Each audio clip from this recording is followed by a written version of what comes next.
Welcome again to 5-Minute Fridays. Today we're going to talk about third grade reading and math proficiency.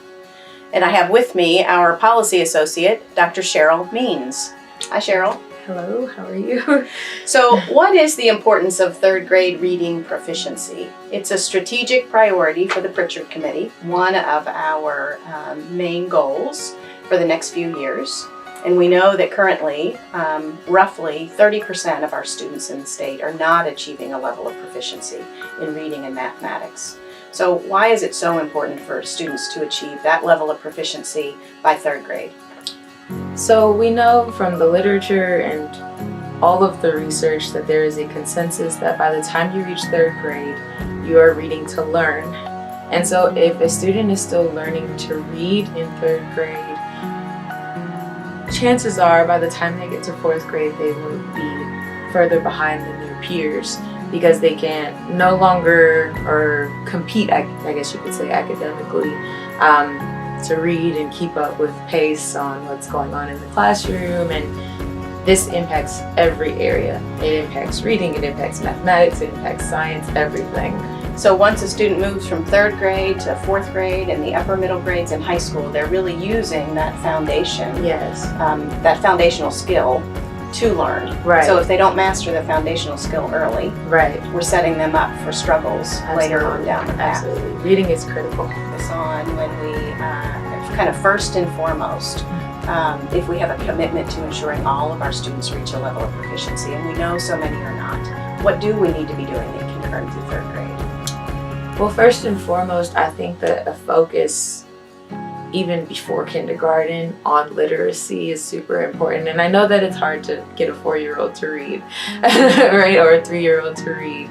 But the sooner the better, the greater the emphasis that can be placed on reading in kindergarten, on reading over the summer, where students are constantly faced with, I forget some of the language around it, but it's like the dip in the summer slide. Summer slide, there Okay. it is. All right. The dip in reading. And how about intervention in kindergarten through third grade, remediation? What role do those sorts of strategies play?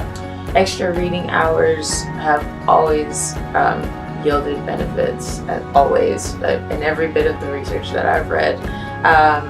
There are also volunteer programs that exist, even in the state of Kentucky, but that I've read about as well, where you get community involvement as well to encourage students and families to place an emphasis on reading. And how about rich curriculum and culturally sensitive curriculum?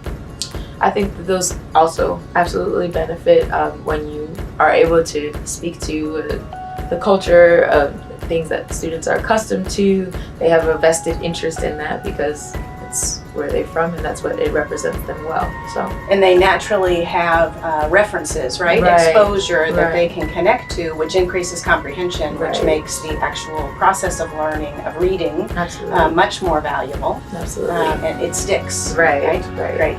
Sheryl, thank you.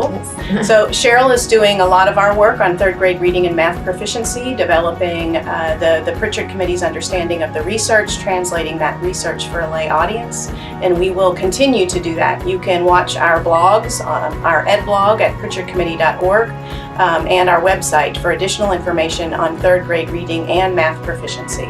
So we hope you'll better understand the proficiency rates for students in your area of the state and find community organizations to work with to ensure we're helping all learners reach their potential.